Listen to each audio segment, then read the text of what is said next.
Estamos esta noche en su pantalla para hablar de la representatividad que es parte de nuestra realidad. Nos representan o representamos en cada momento, en los sindicatos, en las canchas de fútbol, el capitán del equipo es un tipo de representante, los dirigentes, en el colegio, en la universidad, cuando uno es padre de familia, cuando uno se adscribe a un lugar de profesionales, la constante representación. Pero cuando la representación se junta con la democracia, ¿cuál es el aspecto fundamental que tiene? Hacemos un análisis histórico. El voto es la transparencia posiblemente más fuerte de esa representatividad. El voto censitario en los siglos XIX, comienzos del siglo XX, luego el voto universal y la transformación de criterios, la amplitud de la votación. ¿Qué nos demuestra todo esto? Que el ejercicio de la representatividad, para no quedar devaluada, tiene que plantearse nuevos retos, nuevas dinámicas. Amigos, buenas noches. Comenzamos con Palestra Política esta noche hablando de la democracia participativa y también fundamentalmente de la representativa. Gracias a Agencia Nacional de Hidrocarburos, presentamos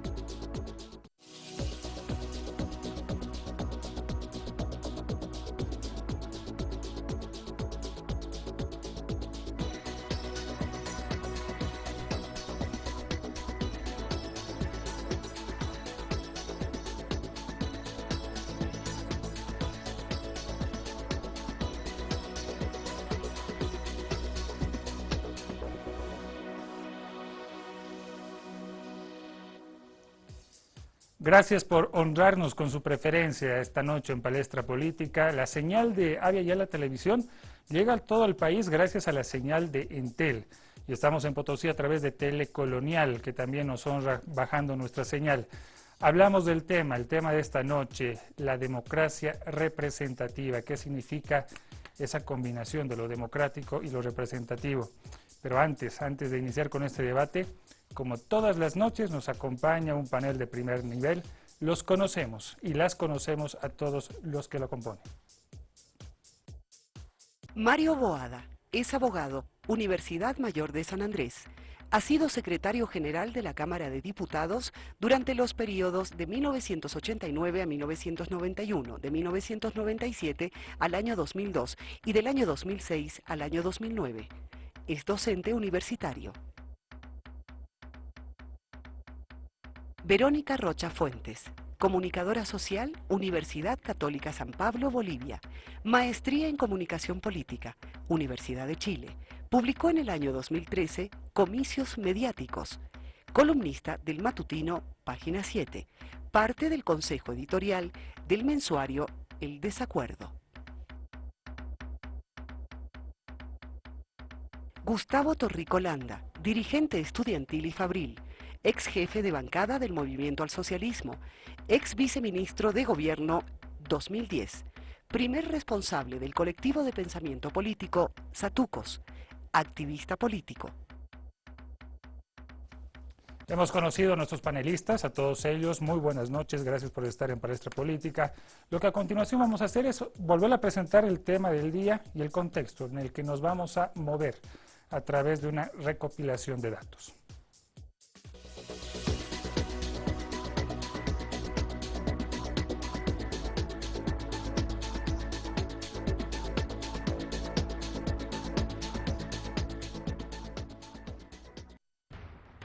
El proceso de la democratización en Bolivia tuvo varios hitos marcados por la forma o metodología por la cual debía enfocarse el voto. En la historia de Bolivia hubo momentos en que sí se definían las decisiones mediante el voto, aunque con ciertas particularidades.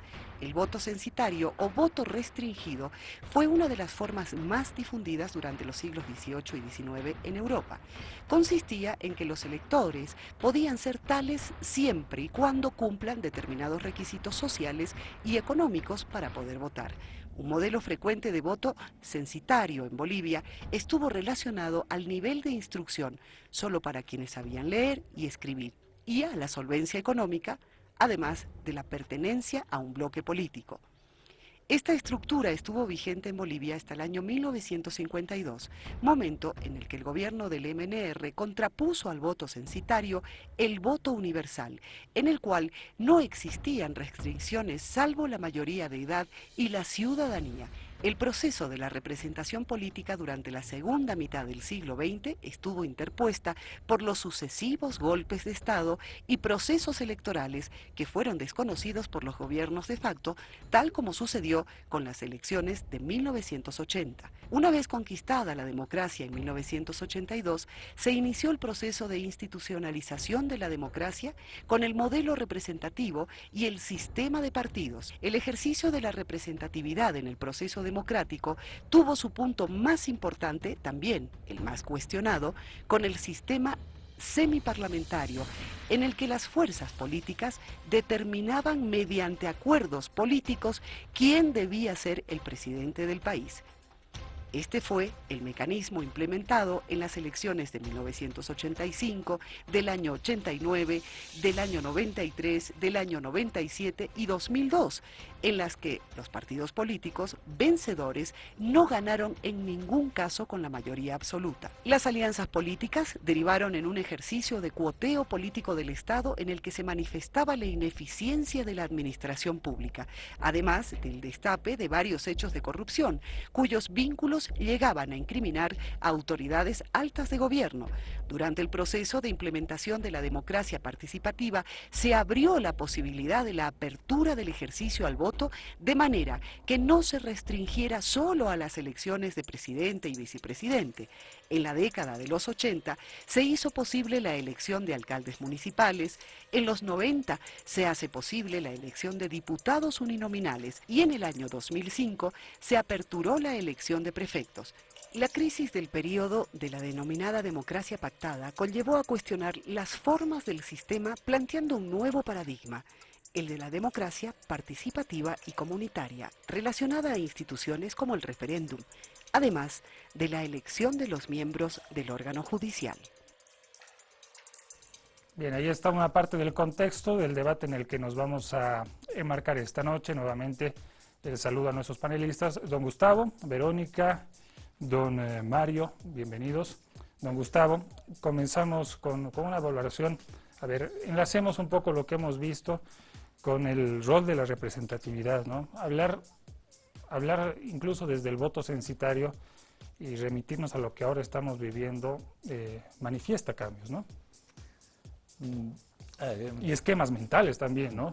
Por esos contextos. Obviamente que sí. Muy buenas noches. Un gusto saludar a los panelistas que nos acompañan y al público que nos ve en su casa. Primero tendríamos que decir que la democracia en sí es una sola y que tiene diferentes visiones y diferentes actitudes en cuanto a su accionar. Entre la democracia, por lo general, va a terminar siendo siempre representativo, a cualquier nivel. Es un molde del que no vamos a poder salir. Por lo general. ¿Ya? Sí podemos salir, pero tendríamos que saltar al socialismo. Entonces, a un socialismo completo.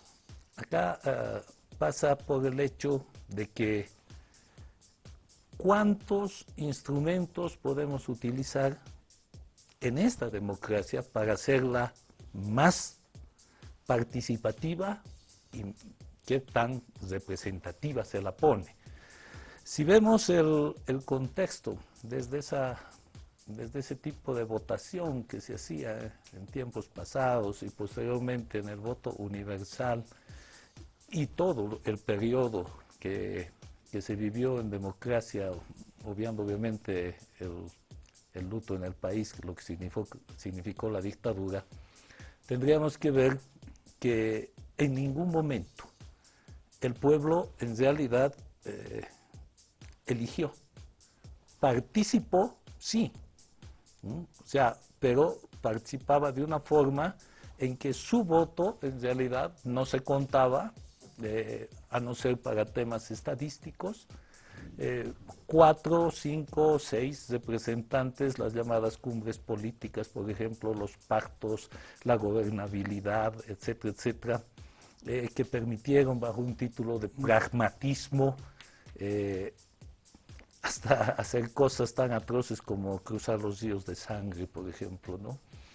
Eso te llevó a que exista un cambio total. Hoy sí, la democracia es mucho, mucho más participativa, porque tienes los instrumentos necesarios, como el referéndum, por ejemplo. Se dio un instrumento a partir de la Asamblea Constituyente, la elección de tus candidatos en las diputaciones uninominales, la elección directa hoy de un alcalde sin pasar por ese cuoteo descarado que significaba la reunión de concejales. Hoy Y antes que no había, ¿no? Elección de alcalde, no había. se iba a la, lo primero que se hizo fue ir a una elección de alcaldes, pero el alcalde en realidad terminaba siendo el primer concejal. Entonces llegabas a un pacto para ver quién asumía, ¿no? Se hicieron acuerdos ahí, por ejemplo, con algunos partidos, que era impensable. Hoy sí eliges directamente, entonces tu participación es mucho más fuerte, tienes el derecho al referéndum, como te decía, este referéndum que puede ser consultivo, por ejemplo, en algún caso, como el que hicimos para el tema del gas, fue un referéndum consultivo a la ciudadanía que dio su voz y entonces tus representantes tuvieron que acatar. Hablamos con Verónica. Verónica, bienvenida, buenas noches. Este recuento, mientras preparábamos el programa, me hacía pensar una cosa. Cada ciclo se acaba, ¿no? O no es así. El voto censitario, el voto universal, la democracia representativa, esta apertura de un nuevo paradigma que todavía hay que completar. ¿Constante evolución? Sí, yo no diría que se acaban, no creo que los ciclos se acaban, creo que los procesos se recuestionan, se reinventan, se reconfiguran y creo que es una buena forma de generar un panorama bastante didáctico para lo que ha pasado concretamente con la democracia liberal representativa. Creo que la democracia representativa en sí puede hablar con una historia propia acerca de lo que ha sido el proceso democrático en el país. Me explico, creo que desde el momento en que se gesta la democracia, un poco mirando más hacia afuera o con muchos insumos desde afuera, desde Europa, para pensar desde un pensamiento liberal, se genera la democracia representativa. Es ese momento en el que tú señalas que se hace esta apertura, primero para votos presidenciables, asamblea, lo que entonces era el Congreso, hoy es la Asamblea, después alcaldes, hay esta apertura en una misma línea. Creo que el momento definitorio para la historia de la democracia representativa como tal es la crisis de representación política, que viene muy pegada a la crisis de la partidocracia, que está muy próxima en nuestra historia. Bueno, aunque ya han pasado varios años de proceso de cambio, pero está muy pronto en nuestra historia. Y es en ese momento en el que la democracia liberal representativa, muy sola en ese momento, tiene que asumir el reto de cómo va a enfrentar a un país que está en un proceso de cambio, en un proceso de transición paradigmática, de muchas rupturas epistemológicas, y la decisión que toma el pueblo a través de una apertura, de un proceso de mucha deliberación que termina en la Asamblea Constituyente y hoy en el proceso de construcción estatal, es el de apostar por una democracia intercultural, compuesta no solo por la democracia representativa, sino también por la participativa y por la democracia comunitaria. Creo que esa es la historia que se podría nombrar acerca del paso. Muy bien, muchas gracias, Verónica. Don Mario Boada, usted ha trabajado muchos años en el seno del legislativo. Vamos hilando un poco teóricamente la pregunta. Don Gustavo decía una cosa que me llamó la atención. ¿Decidimos más o es que votamos más? Bien, muy buenas noches ante todo, y también retribuyo los amables saludos de nuestros panelistas. Bueno, en realidad yo creo que el tema de la democracia representativa tiene elementos que van quizás mucho más allá en la historia. Hablar de democracia es hablar de la Grecia clásica, en otras palabras. Esa Grecia clásica que en algún tiempo decidía sus problemas reunidos en un teatro, en un foro, con, por supuesto, la gente que representaba determinado patrimonio, que tenía libertad, por supuesto, grupos elitarios. Hoy en día, con una sociedad tan compleja, es imposible que se reproduzca. Y ese es el germen para que nazca la democracia representativa. Yo concuerdo mucho con lo que dice Gustavo Torrico, que no puede pensarse en una democracia sin representación. Es decir, toda democracia necesariamente por esencia es representativa. Pero ¿qué ocurre? Le hacía la pregunta a Verónica si los ciclos se acaban. Ella dice no se acaban los ciclos. Y por supuesto, el ciclo como tal no termina, pero las etapas del ciclo van dando lugar a nuevas etapas. Consiguientemente, todo proceso tiende precisamente a evolucionar. También por ahí va la pregunta anterior. Y esa evolución precisamente genera que haya nuevas formas, nuevos mecanismos que siempre toda sociedad humana que está en proceso de constante transformación requiere precisamente esos procesos evolutivos y requiere perfeccionarse. Consiguientemente, yo pienso que ni antes elegíamos menos, ni ahora votamos más.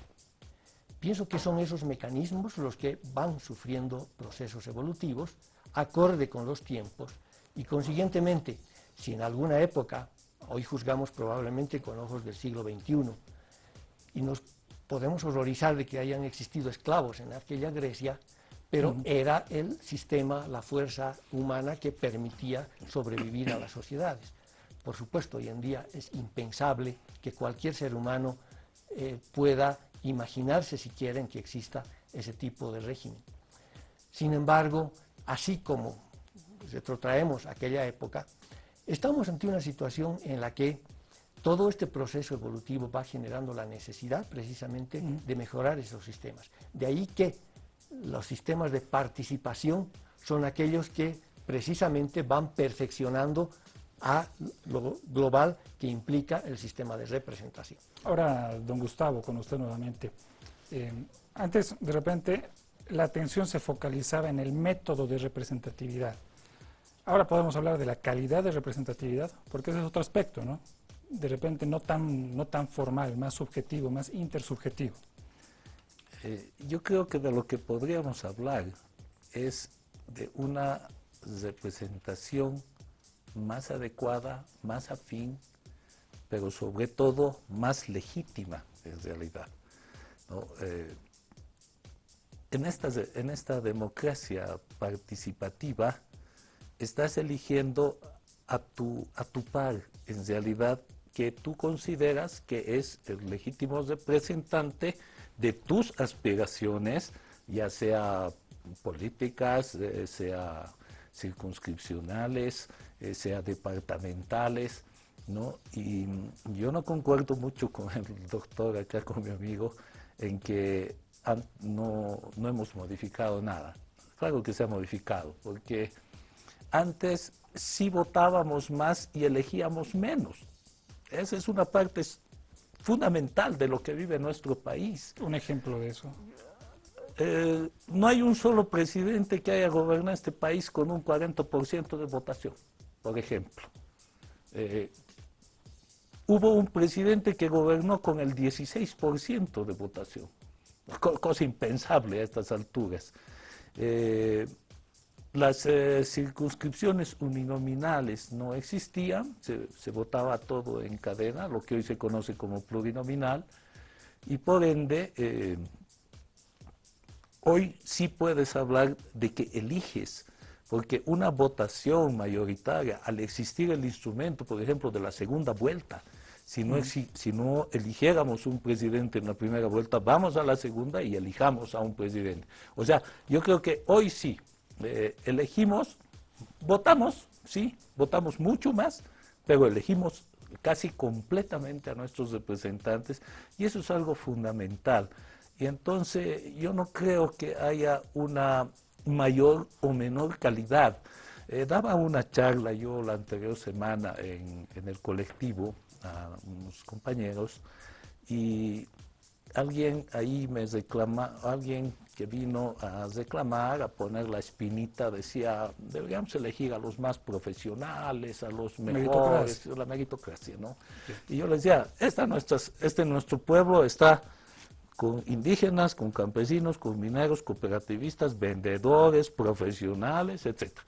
Y esa asamblea tiene que ser necesariamente el sumus, la representación de este pueblo. Entonces, si en este pueblo hay fabriles, obviamente pues, tenemos que estar los fabriles. Verónica, contigo, dos consultas. La calidad de la elección, ¿cómo está? Se está ampliando el universo de votación. Hemos votado, al menos en los últimos 10 años, varias veces, ¿no? Referéndums, elecciones, revocatorios, dirimitorios, etcétera. ¿Cómo está la calidad de la elección? Y si este componente más es un componente bueno o malo de la democracia representativa, la meritocracia. Perfecto. Si me permites, voy a empezar por la segunda, porque me da un Ya, poquito claro. de hilo para Bueno, amarrar la adelante, idea adelante. que tenía Gustavo, con la que estoy de acuerdo. Quizás para graficarlo un poco más, puede servir mucho recurrir al pensamiento de Bernard Madin, que es un pensador de la democracia. Voy a tratar de ser riguroso en su explicación, pero él genera un espectro en el que entiende la calidad de la representación. La entiende bajo tres aspectos. La primera, en el aspecto de la palabra como tal, representar, volver a presentar. La segunda, como delegación, que es básicamente el ejercicio que vemos en delegar a alguien el poder. Eso es una especie de decisión por uno.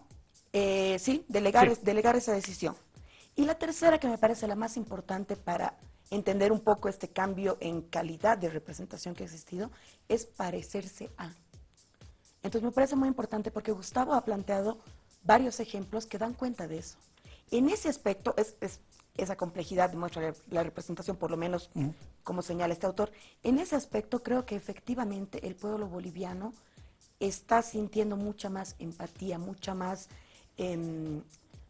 reflejo histórico, mucho más reflejo social, cultural, que quizás el político, que lo debería pensar en un ideal democrático, ¿no? Como representa mis ideas, voy a votar por él.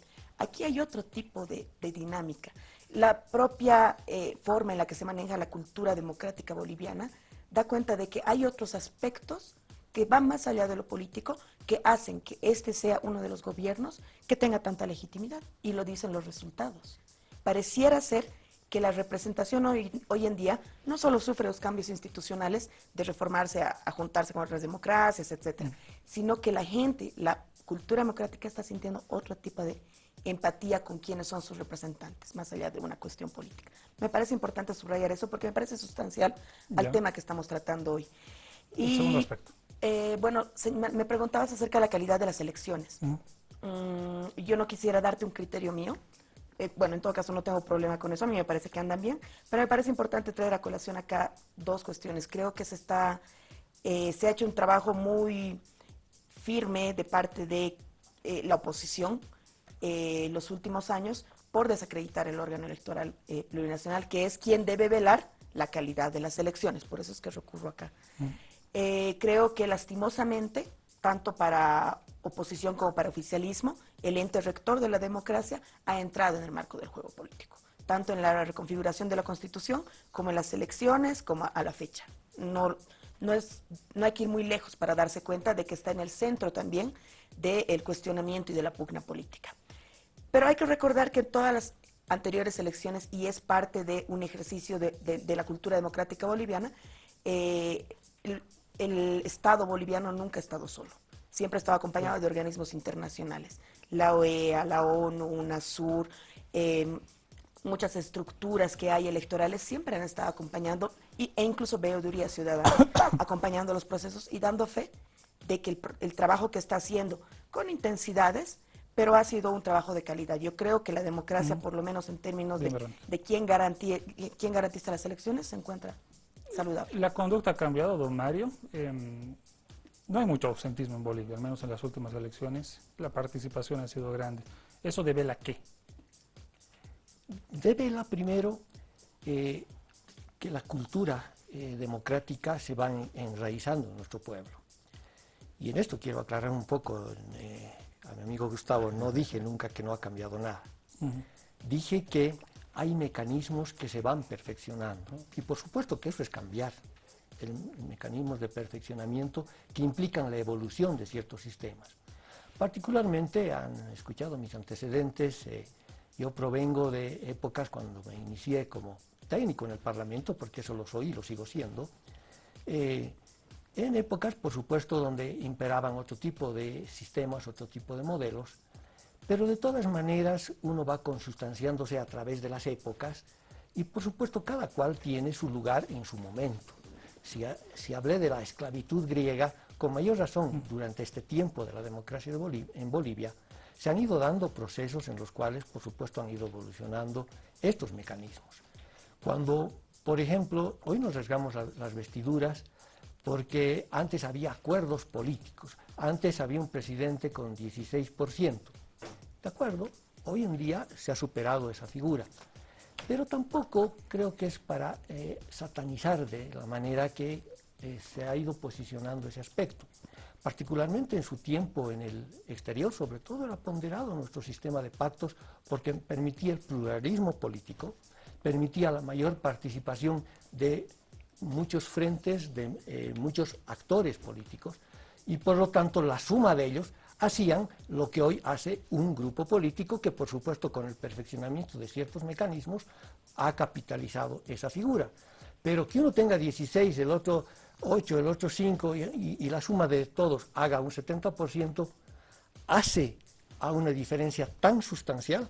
Si yo saco un billete de 200 bolivianos y saco 20 billetes de 10, ¿es lo mismo? Por supuesto que no es lo mismo, pero equivale a una situación equivalente, si vale la redundancia, pero en función a la evolución de esos mecanismos. ¿Qué ha ocurrido ahora? ¿Por qué podemos hablar quizás de otro tipo de calidad de democracia? Porque esos mecanismos han ido perfeccionándose y vivimos la época en la cual, obviamente, estamos precisamente ante la demostración de esa situación. La tecnología, la cultura ciudadana van precisamente aportando en ese aspecto. El debate va despegando, vamos a seguir hablando sobre este último aspecto. En el siguiente bloque también les proponemos a nuestros panelistas hablar sobre la calidad de representación. Usted, don Gustavo, ha sido parlamentario y porque es año de elecciones vale la pena también que difundamos esa experiencia y esa relación de representatividad. ¿Con quién? Con el grupo social que nos ha elegido. Vamos a una pausa y ya volvemos.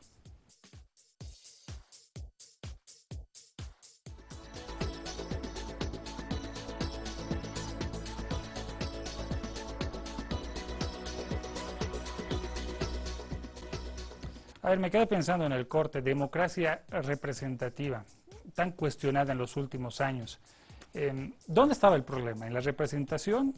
¿En la calidad de los representantes? ¿O en una deficiencia de repente del sistema que permitía hacer pactos? ¿El problema eran los pactos? Don Gustavo Torrico, a ver su apreciación. Para ir aterrizando la realidad, ¿no? En el anterior bloque estábamos muy arriba, ¿no? Aterrizaremos. No, aterrizando.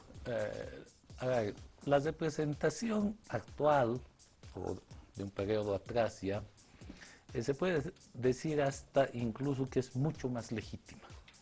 Por un hecho, no en el 100%, obviamente, pero sí podríamos calcular hasta en un 60, 70%, porque son los actores sociales los que están eligiendo a sus representantes ante la Asamblea Plurinacional para que con ese sentimiento de conocimiento o de necesidad los represente al interior de esta Asamblea. En un pasado inmediato, el tema de mi representante al que yo no elegía, que quede bien claro, porque yo votaba por un señor que quería que sea mi presidente. En ningún momento me daban a elegir, a excepción de cuando ya empezaron los uninominales, a que yo elija mi representante a la Asamblea. Entonces, cuando yo elijo un hombre o una mujer para que sea mi presidente, estoy eligiendo también su forma de propuesta económica, social, política, etcétera, que me lo ha presentado. Entonces, si llegamos a lo que era el Congreso y el que proponía, por decir algo, nacionalizar y el que proponía vender, nos juntamos y terminamos privatizando, ¿dónde quedó mi voto? ¿Dónde quedó mi pensamiento? Ese es un tema. Y aquí yo, no es que quiera abrir debate con Mario, pues nos No, conocemos tienen todo el mucho derecho de tiempo. hacerlo, la idea es Pero esa. mira, no es lo mismo, porque él daba un ejemplo, decía, si yo doy 200 bolivianos y luego saco otros de a 10 y hago 200, no es el mismo billete, pero igual suma 200. Eso es verdad. Pero si yo doy un billete de 200 y en vez de dar eso, yo doy 2 de 100, pero a las citas, no es lo mismo. O sea, no me pueden decir que una representación, una sumatoria de pedazos hace un entero. La ideología es completa, un proyecto de gobierno es completo, un pensamiento político es completo. Yo no puedo hacer un gobierno pensando, porque tengo una estructura filosófica, política, ideológica, marxista, leninista y obviamente guevarista. Entonces, no puedo hacer un gobierno con un señor que venga del MNS y que tenga, por poner, que me disculpen si los pongo de ejemplo, por poner, y el que viene en una idea capitalista, privatizadora, etcétera, etcétera. ¿Dónde nos encontramos? Nos vamos a encontrar en nuestros intereses personales y ahí, ¿dónde queda la patria? Eso es lo que yo me pregunto. Bien. Entonces, no es lo mismo. A ver, don Mario, ha sido aludido usted. La pregunta es, en concreto, entonces, representación sin pactos, porque me da la idea que hay posiciones, serían posiciones irreconciliables en algún momento. Yo creo que el tema de los pactos simplemente han sufrido una transformación. No es posible pensar en que solo lo que nosotros hacemos es lo que debe imperar para todo un país. Nadie vive solo en el mundo y por lo tanto nadie piensa exactamente igual que el otro. Consiguientemente, ¿a qué se refiere el pacto? A que se pueda articular el pensamiento de uno con el pensamiento de otro y por supuesto donde debe primar es el interés, el bien común y el interés de la patria. Que en muchos aspectos eso se ha distorsionado y no ha funcionado, esa es otra historia. Eso implica ya una falla de los actores, no del sistema. Está hablando de pacto con propiamente. representación. Por supuesto. Es que Gustavo ha dicho algo muy interesante. No sé por qué él discrepa tanto conmigo, yo concuerdo tanto con él. Pero en todo caso, dijo algo. Cuando yo voto por alguien, no estoy votando solo por la persona, ni estoy eligiéndolo para que ocupe una función. Estoy votando por su programa económico, por sus propuestas y una serie de situaciones. Consiguientemente, en términos teóricos, la representación, ¿qué implica? Implica que estoy cediendo facultades mías a quien me va a representar. Lo que ocurre en la vida civil, si yo a Verónica le doy un poder para que venda mi auto, estoy cediéndole las facultades que yo tendría que por alguna razón o estoy impedido o por alguna razón necesito que lo haga ella, estoy cediendo esas facultades y ella va a actuar por mí, ¿verdad? Por lo tanto, Pues depende qué hace con la plata del auto. se supone que tiene que rendir cuentas, Se supone. ¿verdad? Claro. Si no, ya entramos a otro tipo de mecanismo y a otro tipo de responsabilidades también, ¿verdad? El buen cumplimiento del mandato es importante y eso no sé si ahora o en una siguiente ronda podemos tocarlo, pero ¿a dónde iba? A que así como estoy eligiendo a alguien para que ocupe una función, también le estoy delegando una serie de facultades para que actúe en mi representación. Y en el pasado inmediato, esas facultades eran también para que vote por mí. Porque he votado por esa gente sabiendo que las reglas del juego estaban dadas así, y por lo tanto, si yo no iba a elegir directamente, lo iba a hacer ese mi representante por quien he votado, para que en caso de que no haya un candidato que obtenga una mayoría clara, el 50% más uno, lo haga por mí a través de ese tipo de pactos. Ahora, que eso se ha superado por la situación emergente de la participación ciudadana, de que van mejorando esos mecanismos de representación en aras de una mejor representación, es otra cosa. Vivimos precisamente otro tiempo, los resultados electorales, en fin, son precisamente el resultado de esa evolución. Pero todo en su tiempo. Si los años 90 funcionaban así, y en muchos países ponderaban esa capacidad de ponerse de acuerdo cuando poco antes había tanques en las calles, creo que tampoco es para rasgarnos las vestiduras. Que ahora puede funcionar mejor porque estamos ya en otro siglo, es otra Usted dice historia. todo en su tiempo, pero ¿quién determinaba el tiempo, no? El tiempo se ese- determina solo. o con los actores, habría que ver. En función de la... Siguiente pregunta, Verónica. Yo tengo una impresión, aquí los panelistas con una concepción bien racional del voto, ¿no? Entonces, los tres han hablado de elección relacionada con el contenido, ¿no? Pero a veces no votamos así, ¿no? Votamos por nuestros representantes influenciados por algún tipo de mensaje que ellos dan, no relacionados con el contenido, por la fotografía, por el color, por distintas cosas. Esa es la ruta adecuada, si no, no habría marketing político también, ¿no? Y se haría una actividad tan demandada. En lo que es la comunicación política, yo no creo que haya una ruta equivocada o una ruta correcta. Es casi como el escenario político. Hay rutas que te permiten ganar y hay rutas que te permiten perder. El objetivo de toda campaña política y de todo político es el poder. Entonces yo creo que ahí no cabe un juicio de valor. Efectivamente, la gente que hace comunicación política, que hace campañas, tiene un objetivo y hará todo lo que esté a disposición para ganar ese objetivo, que es lo que usualmente se hace, y no solo en Bolivia, sino en Latinoamérica, porque es bastante efectista. Descomplejizar el mensaje, reducirlo. Y parece que eso funciona bastante bien. Efectivamente, nos dice la cultura democrática del país, que tampoco ha variado mucho, ha habido muchos cambios en los escenarios políticos, en la reconfiguración institucional, pero la cultura democrática parece responder a ciertos parámetros que hasta ahora se mantienen. Nos dice que efectivamente la gente no acude a leer los programas, por ejemplo, vota de forma más emocional. Y eso, reitero, no es solo en Bolivia, es un comportamiento político bastante generalizado, muy alejado del ideal de la persona que debe informarse, etcétera. Que creo que pasa lo mismo con el ideal del representante que debería acudir a rendir cuentas constantemente, estar en constante diálogo, usualmente responde más a un proyecto ideológico y político al que se adscribe que quizás a la misma población. Hay muy pocos casos en Bolivia. Entonces creo que es importante también romper algunas idealizaciones que más que acercarnos a comprender la realidad, lo que hacen es hacerla muy lejana de una realidad, que es bastante natural, no hay que mirarla ahí con complejos. ¿A usted, don Gustavo, lo eligieron emocionalmente o no? ¿O qué percepción tenía de la votación de...? No, mira, yo discrepo de que el voto sea emocional, o que votes por la foto o por el color, porque imagínate, yo que soy estronguista tuviera que ir a votar por don Samuel, que es amarillo, ¿no? O sea, no lo voy Yo le a doy un hacer. ejemplo. ¿Por qué Unidad Demócrata no quiere cambiar los colores? Porque ¿Hay alguna concepción, no? Claro, ¿Todavía hay algún criterio? hay un marketing, ¿Por qué nos obviamente. peleamos a veces por Yo el creo que hay primer una lugar en la estrategia franja, el política. medio de la Hay- franja, el último lugar en la Exacto, franja? hay un marketing, hay una estrategia política, obviamente entendible para los que hacemos política, pero mira,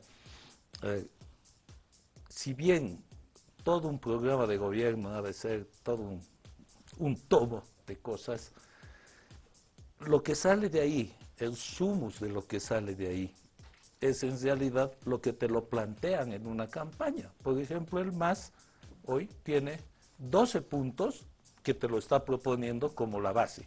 Nosotros empezamos el 2001, la campaña del 2001, con miras al gobierno del 2002, con un decálogo, o sea, 10 cosas puntuales que íbamos a hacer. El resto obviamente viene por añadidura. Entonces la gente vota por esa situación, ¿no? Y se va adscribiendo ahí, sí, a partir de ese voto duro, digamos, que puede tener un X elemento político. Ahí sí se van sumando amores y desamores, diríamos, ¿no? Racismos en algunos casos frente al candidato del MAS, por ciertas cosas, o lo que nos meten a partir de algunas ideas muy retrógradas, pero si no es profesional, ¿cómo va a gobernar? O sea, una serie de cosas que hace que un voto se desvíe o que venga también, ahí sí comparto un tema de afectos, pero lo fundamental es qué le estás proponiendo al país. Entonces, cuando yo digo que los pactos le hicieron mucho daño a este país, estoy hablando de que, si bien comparto con Mario lo que dice, cuando yo delego a ese señor mi facultad de que también voté, ¿no es cierto? No le estoy delegando que me traicione, yo estoy delegándole mi voto en función a lo que él me ha propuesto y en lo que ideológicamente nos hemos puesto de acuerdo. Entonces, ¿cómo podría delegarle a alguien para que vaya y entre en una especie de, discúlpame la frase, en una especie de prostíbulo político donde yo me acuesto en cualquier cama? Obviamente que no lo voy a hacer. Por eso es que hoy se ha mejorado sustancialmente la representación.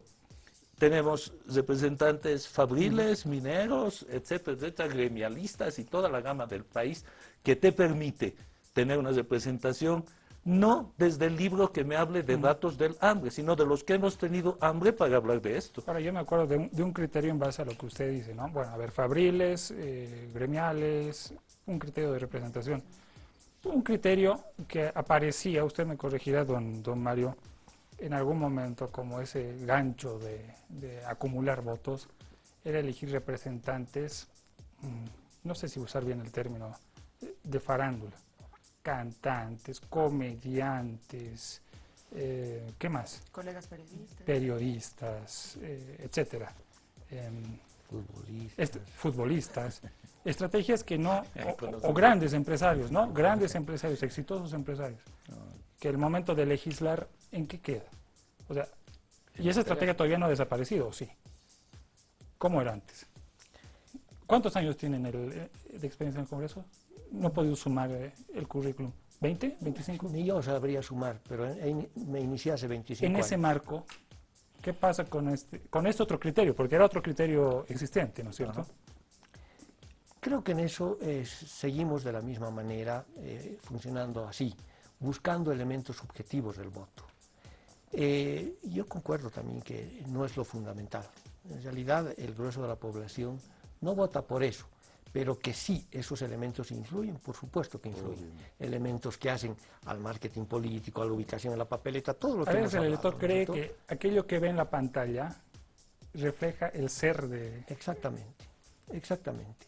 Y por eso es que los partidos tienden a buscar candidatos que en algunos casos atraigan el voto pensando más en lo coyuntural de la elección que en el desempeño de sus funciones.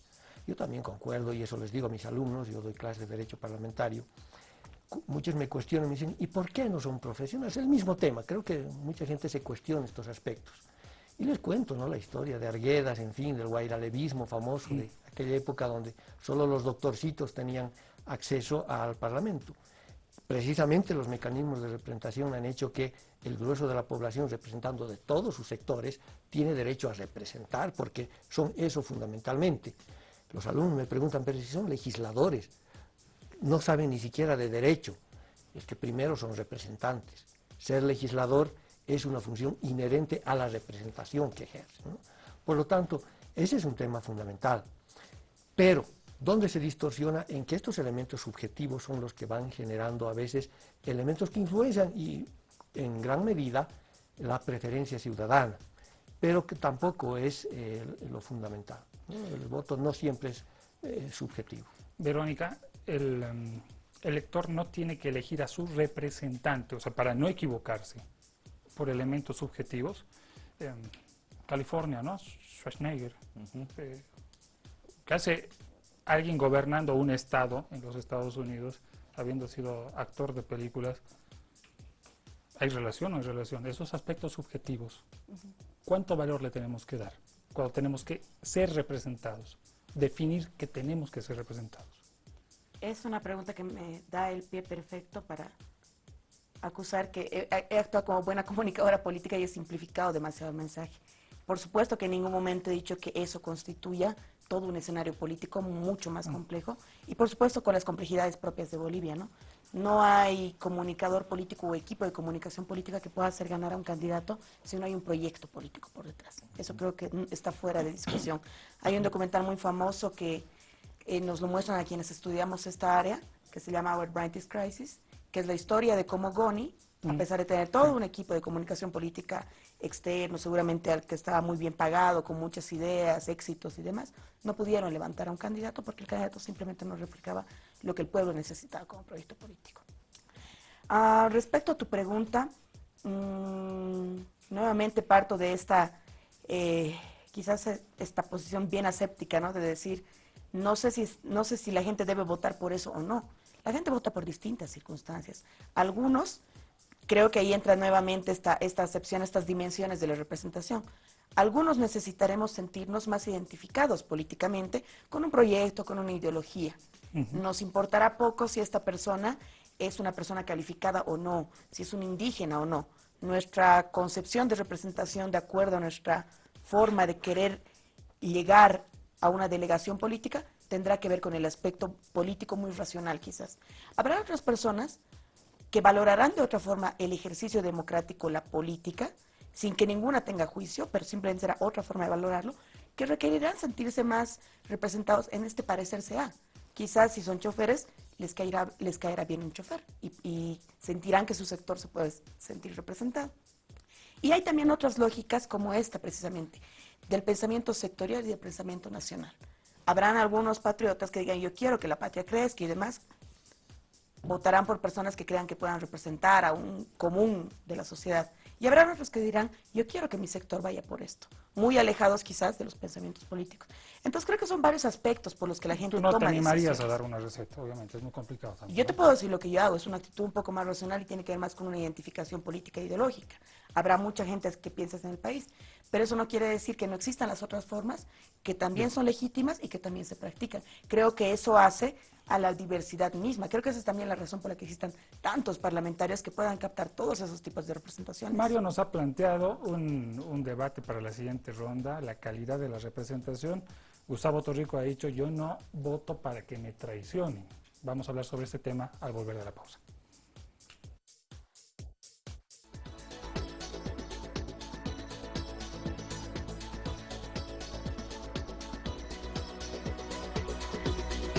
Estamos en Palestra Política hablando del tema de la democracia representativa, cómo hacer que funcione, cómo hacer que funcione.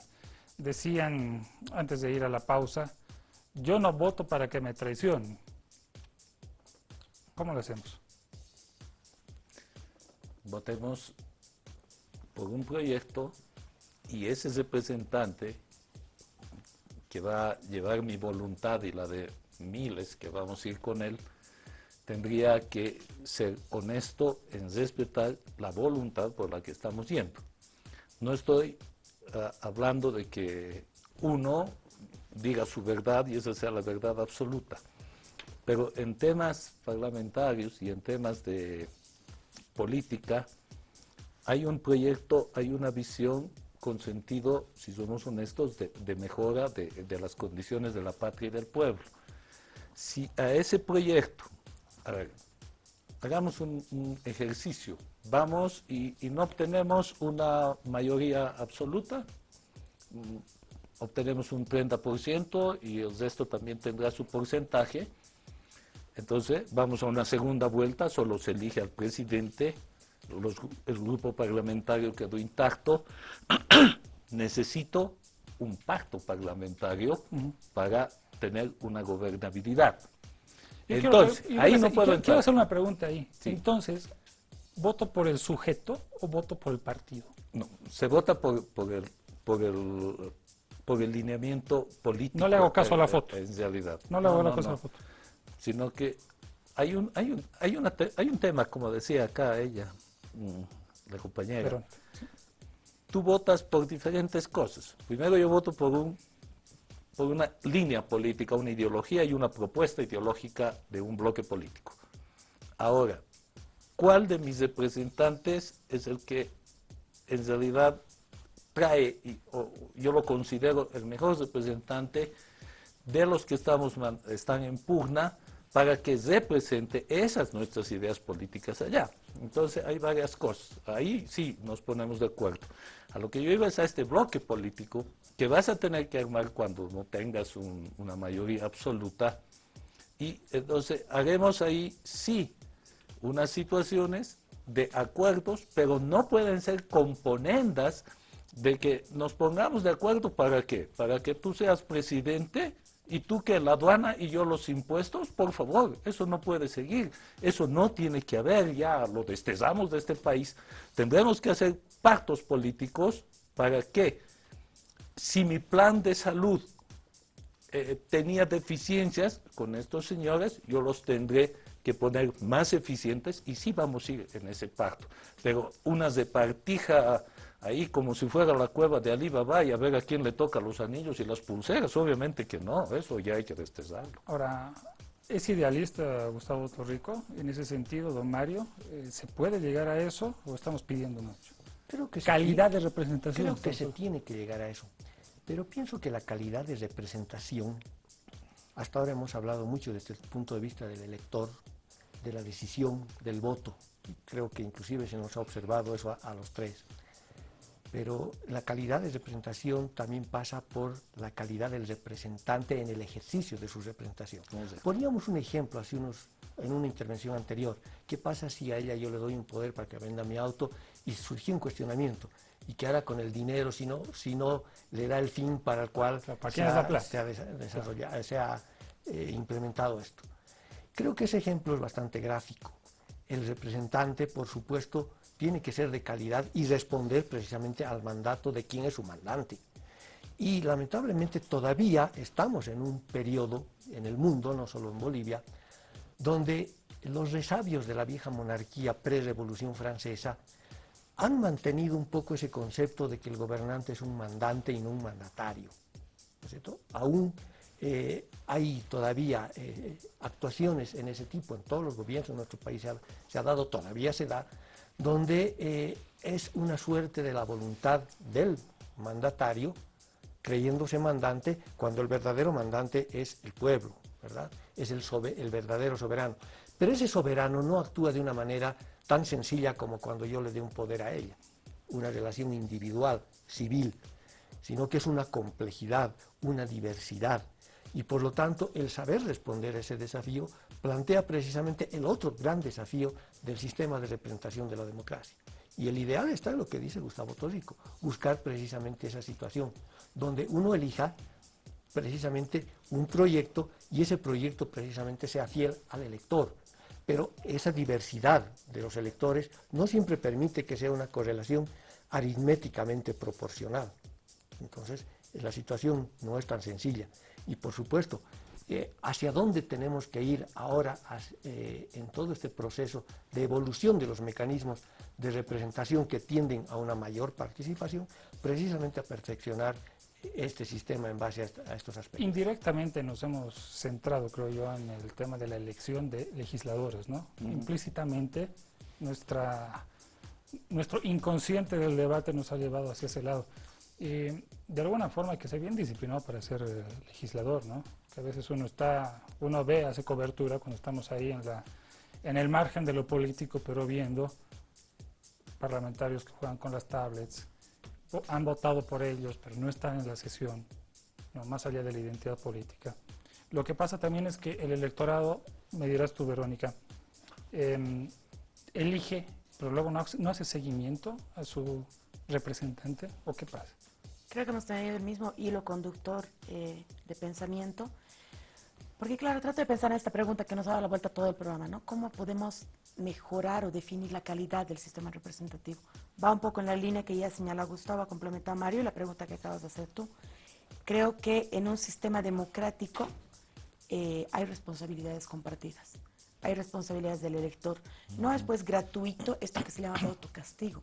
¿Castigo a qué? A una mala gestión, a una traición ideológica. Es decir, la gente también tiene responsabilidad. Castigas después de 5 años, de 4 años, pero... Es la oportunidad que te da la democracia, ¿no? Pero bueno, ahí vemos por lo menos un escenario en el que las decisiones pueden ser revertidas o pueden ser reafirmadas. Es lo mismo que pasa en un revocatorio. Te abren y te dicen, vamos a ver si esta persona que tú has elegido te está funcionando o no. En la única experiencia que hemos tenido, hemos dicho sí, queremos que esto continúe. Entonces, hay mecanismos en los que el ciudadano tiene que participar, tiene la posibilidad y tiene sobre todo la responsabilidad de pedir rendición de cuentas, de pedir gestión pública, de demandar, de contactarse. Ahora hay muchos más mecanismos de contacto. Eso por un lado. No hay que dejar siempre toda la calidad de la democracia en los políticos. No es cuestión de ir a votar y decir, ahí quedan las espaldas, hagan lo que puedan y si lo hacen mal los crucifico, si lo hacen bien los aplaudo. Me voy a extender con una breve ronda, por favor. ¿Control social, Gustavo? O que el perfil del representante sea acorde a la función que va a tener el representante, porque a veces No creo. El perfil en realidad lo da el colectivo que lo está eligiendo ¿Control a él, social? ¿no? No, tenemos un mecanismo más bien hoy que es sumamente participativo y que es el referéndum revocatorio a ese mandante que no está cumpliendo. O sea, eso nos da una pauta de decirle, te equivocaste hasta aquí, compañero, y vamos a un revocatorio, ¿no? Y ahí sí la circunscripción, por poner un ejemplo, verá si realmente, porque puede haber también roces entre políticos y querer hacer un revocatorio, cuando el grueso de ese colectivo, de esa circunscripción, no está de acuerdo, pero iremos a un revocatorio. Ya se dio en el país el revocatorio al presidente y fue Pero no a legisladores todavía, ¿no? No había ningún caso. no se dio ningún caso, pero porque hubo un hilo conductor en esta legislatura, ¿no? Pero hay un tema que fue irracional. Al único presidente que ganó con más del 51% le hace revocatorio. O sea, fue una cosa ilógica, pero me parece bien que se haya dado porque eso permitió refrendar en el país lo que se estaba haciendo. Ese mecanismo nos permite eliminar legisladores que traicionen mi voto, ¿no es cierto? O concejales o consejeros, etc. Eso sí nos permite ser Bien. más participativos. El mismo aspecto, Verónica. A ver, ¿cómo Ah, vamos redondeando? Ya estamos llegando al final del programa. Yo lo resumiría en 3 palabras. Deliberación con los opositores y los opuestos, uso de redes sociales para interacción con la ciudadanía, rendición de cuentas y mecanismos de veeduría ciudadana. Don Mario. Yo pienso que así como se necesita calidad del representante, y hemos hablado de los mecanismos que el pueblo debe tener para su elección, también es importante tener en cuenta que en esta evolución de la cultura democrática, el elector y el ciudadano debe ir comprendiendo cada vez más el rol que tiene su representante, y en eso todavía hay tarea por hacer. En algunos casos, por ejemplo, y esto recojo mucho de los alumnos que a veces representan precisamente ese pensamiento académico y tal vez inocente, donde me dicen, ¿usted alguna vez ha hecho seguimiento al representante de su circunscripción por el que ha votado? ¿Alguna vez ha ido a ver cómo está su calle? He dicho, no, es el alcalde. Exacto. Es que entendamos que el diputado es, en el caso de los diputados, por ejemplo, un representante nacional que no solamente va a responder a la circunscripción o a mí por el que ha votado, sino que tiene una representación nacional y cualquier actuación le compete en cualquier rincón del territorio del país. Eso por un lado, ¿no es cierto? Y por otro lado, el poder establecer bien la naturaleza de las funciones. Seguimos pensando, y inclusive hay generaciones que ahora están de parlamentarios que se siguen creyendo que trabajan porque asisten a las sesiones. Se ha posicionado en la opinión pública ese tipo de situaciones. Usted lo ha dicho, a veces uno vota y no está en la sesión, pero cuántas cosas tal vez más importantes se están haciendo. Momento de conclusiones en Palestra Política, reloj del sur, estamos en el sur, nuestro reloj gira al revés. Gira al revés, empezamos con don Gustavo Torrico. Tiene un minuto, don Gustavo, para dar su mensaje y dar un poquito de la sustancia de este debate. Gracias. Decirle a todos los que nos están viendo a través de las pantallas, seamos conscientes cuando vamos a votar, seamos totalmente seguidores y fiscalizadores de nuestros representantes, porque eso va a hacer que crezcamos en democracia y sepamos realmente elegir a los mismos en base a programa, ideología y visión de país hacia adelante. Bien, ha tenido un tiempo más. Vamos con Verónica. Tiene un minuto, Verónica, para poder dar su mensaje y su conclusión. Convocar a todos que en elecciones hagamos lo que los bolivianos y las bolivianas sabemos hacer muy bien, que es asistir a urnas, hacer una fiesta democrática y recordemos siempre que el tipo de democracia que queremos y anhelamos está en el tipo de democracia que hacemos cotidianamente desde los ejercicios cotidianos en política y socialmente. Bien, le ha quedado tiempo. Don Mario, adelante. Bien. Pienso que la clave de mejorar los mecanismos de representación democrática está en la participación, pero vuelvo a insistir en que no solamente hay que ver del lado del elector, también es importante que el elegido pueda acceder a la participación. Consiguientemente, va a mejorar la calidad de la democracia y de la representación en la medida que también se dé cabida a un mayor pluralismo. Hay muchas corrientes de pensamiento, hay muchos elementos que precisamente buscan ser expresados y por lo tanto el país no solamente responde a una línea de pensamiento, sino a muchas. Y por lo tanto todas merecen la atención y todas merecen la cobertura. Es importante que en ese aspecto también se tomen en cuenta siempre a las minorías. Bien, nuestro reloj del sur no ha sonado, han quedado con tiempo nuestros panelistas. Amigos, mañana estaremos hablando de una parte muy correlativa al tema de debate de hoy, la democracia participativa, la democracia también comunitaria, aspectos, desafíos, qué ha faltado, qué hay que avanzar. Esto veámoslos en este resumen.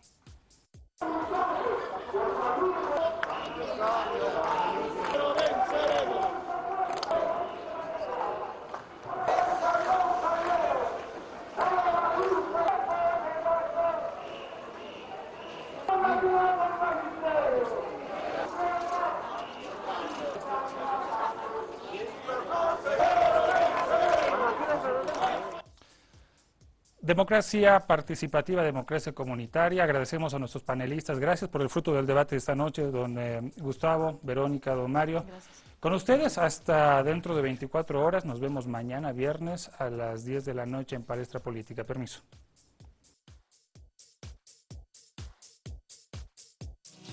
Gracias a Agencia Nacional de Hidrocarburos, hemos presentado